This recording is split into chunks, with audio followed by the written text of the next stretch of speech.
तो ये कहानी है एक ऐसे कपल की जो कि छुट्टियां मनाने के लिए एक काल्पनिक देश में आए हुए थे। लेकिन एक दिन उनके साथ एक ऐसा हादसा होता है जिससे इस आदमी का असली चेहरा उसकी बीवी के सामने आता है, जो कि बहुत ही बेरहम और भयानक था। पर इस देश के कानून बहुत ही अजीब और खतरनाक हैं और ये लोग इस जगह पर आखिर कब तक जिंदा बचेंगे, ये जानने के लिए चलिए बढ़ते हैं सीधा इस कहानी की ओर। तो इस कहानी की शुरुआत में हम जेम्स फॉस्टर और एम नाम के एक कपल को देखते हैं, जो कि ली तोल्का नाम के देश में पाकुआ पर्ल प्रिंसेस नाम के एक होटल में छुट्टियां मनाने आए हुए थे। दरअसल ली तोल्का एक काल्पनिक देश है और यहाँ के नियम और कानून भी बहुत अलग और अजीब हैं। ये देश काफी गरीब देश है, जिसकी वजह से यहाँ पर क्राइम रेट भी काफी ज्यादा है। इसलिए टूरिस्ट को यहाँ के होटल कंपाउंड से बाहर जाने की इजाजत नहीं है। वहीं जेम्स एक राइटर है, मगर आज तक उसकी कोई भी बुक नहीं चली। पर उसकी बीवी काफी अमीर है, इसलिए फिलहाल जेम्स के खर्चे वही चलाती है। तो ऐसे ही एक सुबह जेम्स और एम जब ब्रेकफास्ट के लिए आते हैं तो वहाँ होटल का मैनेजर सबको वहाँ के किसी लोकल फेस्टिवल और यहाँ के मशहूर इक्की मास के बारे में बता रहा था। पर एम को इस वक्त भूख नहीं थी, इसलिए वो अकेली ही घूमने चली जाती है। लेकिन ब्रेकफास्ट के बाद जब जेम्स एम को ढूंढता हुआ बीच साइड आता है तो वहाँ उसकी मुलाकात गैबी नाम की एक लड़की से होती है, जो कि जेम्स से कहती है कि मैंने तुम्हारी किताब पढ़ी है और मैं तुम्हारी बहुत बड़ी फैन हूँ। और ये सुनकर जेम्स को भी बहुत अच्छा लगता है। इसी बीच गैबी का हस्बैंड एल्बन भी वहाँ पर आ जाता है। तब ये दोनों जेम्स से थोड़ी बातें करते हैं और उसको आज डिनर के लिए इन्वाइट करते हैं। और शाम होते ही जेम्स और एम इस इन्विटेशन पर पहुंच जाते हैं। अब डिनर करते वक्त हमें पता चलता है कि एल्बन एक रिटायर्ड आर्किटेक्ट है और इस वक्त ग्लास पेन नाम की उसकी अपनी एक मैगजीन कंपनी है। और गैबी बताती है कि वो एक एक्ट्रेस है। वहीं जेम्स बताता है कि मैं 6 साल से अपनी अगली किताब लिखने की कोशिश कर रहा हूँ और उसी के लिए इंस्पिरेशन लेने के लिए मैं यहाँ आया हूँ। अब काफी बातें करने के बाद गैबी और एल्बन जेम्स और एम को कल अपने साथ बाहर घूमने चलने के लिए इनवाइट करते हैं और जेम्स इसके लिए मान जाता है।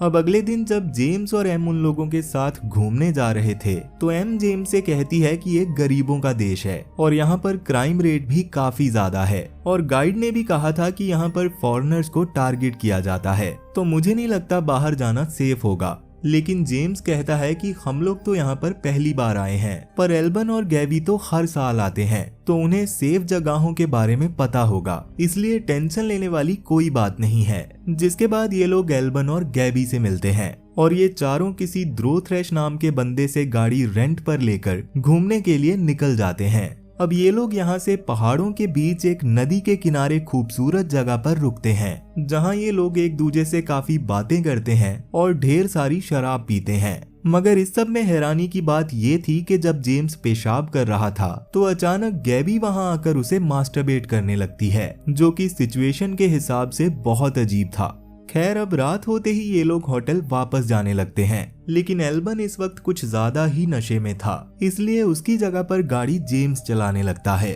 पर इसी बीच गाड़ी की लाइट्स में कुछ खराबी आ जाती है, जिसके चक्कर में जेम्स का ध्यान रास्ते पर से हट जाता है और वो रोड पर एक आदमी को उड़ा देता है, जिसकी मौके पर ही मौत हो जाती है। तब एम कहती है कि चलो पुलिस को कॉल करते हैं, लेकिन गैबी कहती है कि तुम लोग यहाँ के कानून के बारे में कुछ नहीं जानते, यहाँ कोई कानून नहीं मानता और यहाँ के पुलिस वाले पहले तुम्हारा रेप करेंगे और फिर तुम्हारी बॉडी को कहीं फेंक देंगे, इसलिए हमें यहाँ से निकल जाना चाहिए। जिसके बाद वो लोग होटल वापस चले जाते हैं। पर अगली सुबह कोई जेम्स के रूम के दरवाजे को जोर जोर से पीटने लगता है और जब जेम्स दरवाजा खोलता है तो बाहर पुलिस वाले खड़े थे, जो कि जेम्स और एम को पकड़कर पुलिस स्टेशन ले जाते हैं। अब वहां पहुंचते ही एम और जेम्स को अलग अलग कर दिया जाता है, जिसके थोड़ी देर बाद जेम्स के पास एक आदमी आता है। वो आदमी बताता है कि मेरा नाम ईरल थ्रेश है और जिससे तुम लोगों ने कार रेंट पर ली थी वो मेरे अंकल थे, इसलिए वो सबसे पहले अपने अंकल को इस मुसीबत से निकालने के लिए जेम्स से ऐसा बयान देने की रिक्वेस्ट करता है कि वो कार चोरी हो गई थी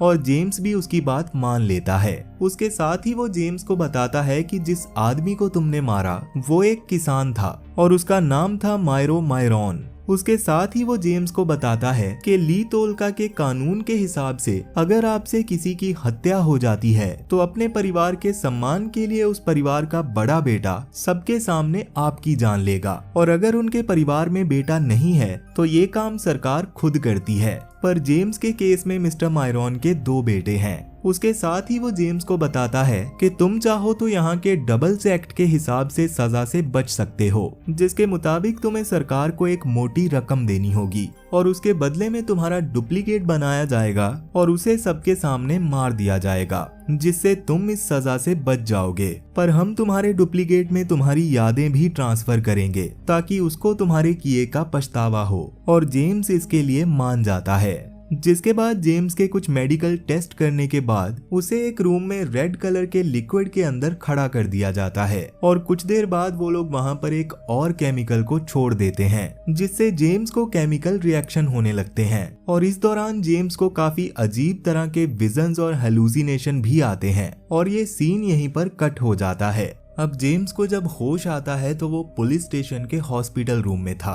और एम उसके सामने बैठी हुई थी, जो कि जेम्स को बताती है कि तुम्हारा डुप्लीकेट बन चुका है। और जब वो लोग लैब में उस डुप्लीकेट को देखने जाते हैं तो वो दोनों उसे देखकर हैरान रह जाते हैं, क्योंकि वो डुप्लीकेट इतना परफेक्ट था कि असली और नकली में फर्क बताना बहुत मुश्किल था। खैर, अब कुछ देर बाद उस डुप्लीकेट को मायरॉन फैमिली के सामने बांध दिया जाता है, जिसके बाद कानून के मुताबिक मायरॉन फैमिली का बेटा वहां आता है, जो कि बार बार डुप्लीकेट के पेट में चाकू मारकर उसे मार देता है। और ये सब देखकर एम बहुत ज्यादा डर जाती है। लेकिन हैरान कर देने वाली बात ये थी कि ये सब देखने के बावजूद जेम्स के चेहरे पर एक अजीब सी मुस्कान थी।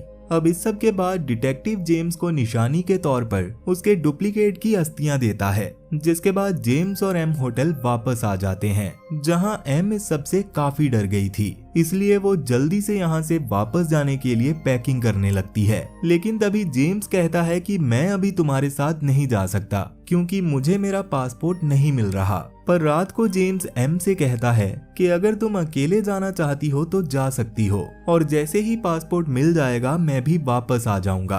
अब क्योंकि जेम्स को यहाँ पर रुकना पड़ रहा था, इसलिए वो रिसेप्शन पर जाकर अपनी रूम बुकिंग बढ़ा लेता है। पर वहीं पर उसे गैबी मिलती है। गैबी उसे बताती है कि जब हम पहली बार यहाँ पर आए थे तो हमारे साथ भी ये सब हो चुका है। वो बताती है कि एल्बन को यहाँ पर इन्फिनिटी पूल बनाने का काम मिला था, लेकिन उसी बीच एक एक्सीडेंट हो गया जिसमें 2 लोग मारे गए, जिसकी वजह से हमें जेल हो गई। और तब हमें पहली बार इस डुप्लीकेट वाले फॉर्मेट के बारे में पता चला था, जो कि एक तरह से हमारे लिए गिफ्ट है। और इस दौरान गैबी को जेम्स की आंखों में कुछ अलग ही फीलिंग्स दिखाई दे रही थी, इसलिए वो जेम्स से कहती है कि क्यों ना आज रात तुम हमारे विला चलो, क्योंकि वहाँ पर और भी लोग हैं जो हमारा ये राज जानते हैं। तब जेम्स गैबी के साथ उसके विला आता है, जहाँ एल्बन के साथ उसके और भी दोस्त मौजूद थे, जो कि अक्सर इस देश में छुट्टियां मनाने के लिए आते रहते थे, और उन्होंने भी ऐसे गुनाह किए हुए थे जिनकी वजह से उन्हें भी डबल वाली सजा मिल चुकी थी। तब वहाँ पर बात करते हुए एक आदमी कहता है कि हम मरते दम तक ये नहीं जान पाएंगे कि उन्होंने हमारे डुप्लीकेट को मारा या फिर असली वर्जन को, क्योंकि डुप्लीकेट बनने के बाद हमें तो होश हॉस्पिटल रूम में ही आया था, तो क्या पता उन्होंने कौन से वाले को मार दिया। खैर, अब काफी सारी बातें करने के बाद उनमें से एक आदमी जेम्स से कहता है कि मैंने सुना है तुम्हारा पासपोर्ट खो गया है, तो अगर तुम हमारे साथ एक गेम खेलो तो मेरे इमिग्रेशन में कुछ कॉन्टेक्ट्स हैं जिनसे बात करके मैं तुम्हारी मदद कर सकता हूँ। और वो गेम ये थी कि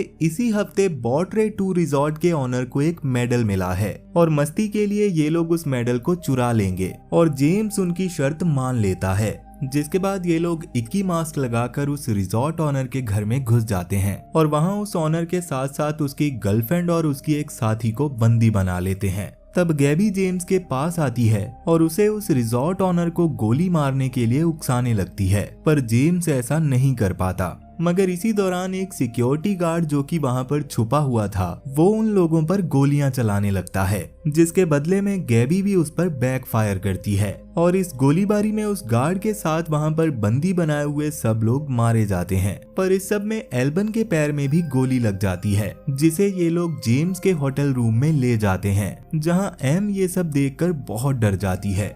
अब यहाँ से सीन शिफ्ट होता है जेल पर, जहाँ इस खून खराबे की वजह से इन सबको बंद कर दिया गया था। पर इन लोगों को अच्छे से पता था कि ये लोग पैसे देकर अपना डुप्लीकेट बनवाकर इस सजा से बच जाएंगे। यानी कि वो लोग अच्छे से जानते थे कि पैसे देकर यहाँ पर बड़ी से बड़ी सजा से भी बचा जा सकता है। और जेम्स भी अब धीरे धीरे उनके जैसा ही बनता जा रहा था। खैर, अब उन लोगों के डुप्लीकेट बनाकर उनको एक साथ ही मार दिया जाता है, जिसकी वजह से ये लोग बच जाते हैं। पर इस सब के बाद जेम्स जब वापस होटल आता है तो वहाँ एम इस सब से काफी परेशान हो चुकी थी और वो यहाँ से जाने के लिए तैयार थी। पर जेम्स कहता है कि मेरे पास तो पासपोर्ट ही नहीं है। लेकिन एम को भी अब समझ में आने लगा था कि जेम्स अब पहले जैसा नहीं रहा, इसलिए वो उसे यहीं छोड़कर चली जाती है। अब एम के जाने के बाद जेम्स उदास होकर बीच पर बैठा हुआ था, पर तभी उसके पास गैबी आती है और उसे कहती है कि एम वैसे भी तुम्हारे लायक नहीं थी।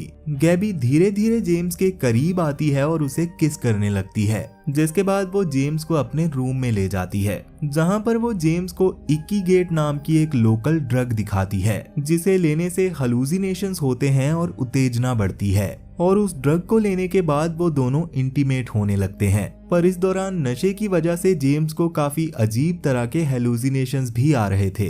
अब अगली सुबह जब सब लोग ब्रेकफास्ट कर रहे थे तो वहाँ पर हम देखते हैं कि जेम्स अब भी नशे में था और वो अब पूरी तरह से उन लोगों की तरह ही बनता जा रहा था। इसी दौरान एल्बन का एक दोस्त जेम्स को बताता है कि मैंने अपने जान पहचान वाले से तुम्हारे पासपोर्ट के लिए बात की थी, पर उसने बताया कि डिटेक्टिव थ्रैश इस प्रोसेस में टांग अड़ा रहा है, इसलिए हमें डिटेक्टिव को रास्ते से हटाना होगा। जिसके बाद वो थ्रैश को किडनैप करके घर ले आते हैं, जहां गैबी जेम्स को वही ड्रग देती है, जिसके नशे में जेम्स थ्रैश को बहुत बुरी तरह से मारता है और यहाँ तक कि उसके ऊपर पेशाब भी कर देता है। पर इस सब के बाद गैवी जब थ्रैश का मास्क हटाती है तो जेम्स उसे देखकर हैरान रह जाता है, क्योंकि वो थ्रैश नहीं बल्कि जेम्स का ही एक डुप्लीकेट था, जिसे इन लोगों ने थ्रैश को पैसे देकर बनवाया था। लेकिन जेम्स ये सब देखकर बहुत परेशान हो जाता है और खुद को बाथरूम में बंद कर लेता है। तब गैबी जेम्स को समझाती है कि ये सब उन लोगों ने बस मस्ती के लिए किया था, मगर इस हादसे के बाद जेम्स का दिमाग वापस लाइन पर आ गया था,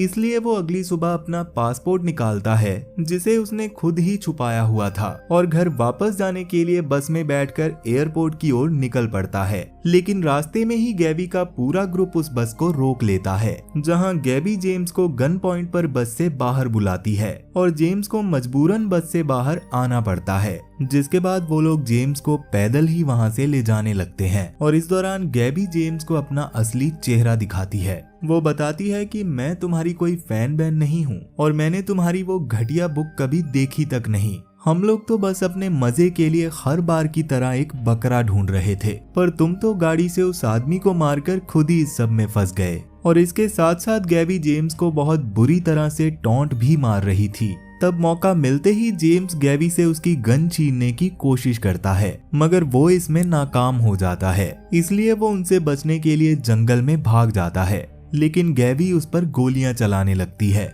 जिनमें से एक गोली जेम्स के पैर में लग जाती है, पर फिर भी जेम्स किसी तरह हिम्मत करके एक घर तक पहुंचता है और वहां रहने वाले लोग उसकी मरहम पट्टी करते हैं। लेकिन जब जेम्स अपनी बेहोशी से जागकर बाहर आता है तो वहां उसे फिर से गैवी और उसका पूरा ग्रुप मिलता है।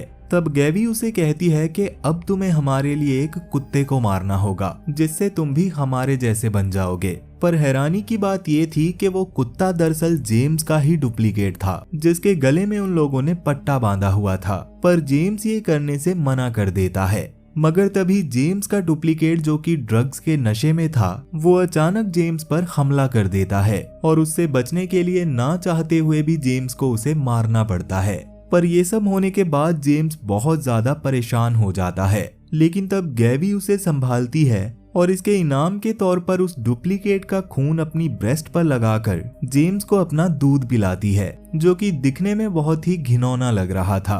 अब अगली सुबह सबकी छुट्टियां खत्म हो चुकी थी और सब लोग वापस घर जा रहे थे। लेकिन हैरानी की बात ये थी कि वो लोग ऐसे बिहेव कर रहे थे जैसे कि कुछ हुआ ही ना हो, जो दिखाता है कि इन लोगों की सोच अब ऐसी बन चुकी है कि पैसों से ये लोग कुछ भी कर सकते हैं। अब सब लोग एयरपोर्ट पहुंचते हैं जहां गैबी जेम्स को नॉर्मली बाय बोलती है और एल्बन के साथ अपने घर की ओर निकल पड़ती है। पर वहीं जेम्स की फ्लाइट चली जाती है और वो वहीं पर बैठा रह जाता है। जिसके बाद हम देखते हैं कि रेनी सीजन की वजह से होटल से सब लोग जा चुके थे, जबकि जेम्स वहीं पर बैठा बारिश में भीग रहा था। जिसका मतलब है कि यहाँ पर उसके साथ जो भी हुआ वो अब भी उस सब से बाहर नहीं आ पा रहा था। और इसी के साथ ये मूवी यहीं पर खत्म हो जाती है। तो वीडियो पसंद आई हो तो वीडियो को लाइक जरूर करना, और अगर तुम इस चैनल पर नए हो तो जल्दी से इसे सब्सक्राइब कर लो, क्योंकि यहाँ पर ऐसी और भी बहुत सारी वीडियोस आने वाली हैं। खैर, मैं अब तुम लोगों से मिलता हूँ नेक्स्ट वीडियो में, और तब तक के लिए टाटा बाय बाय।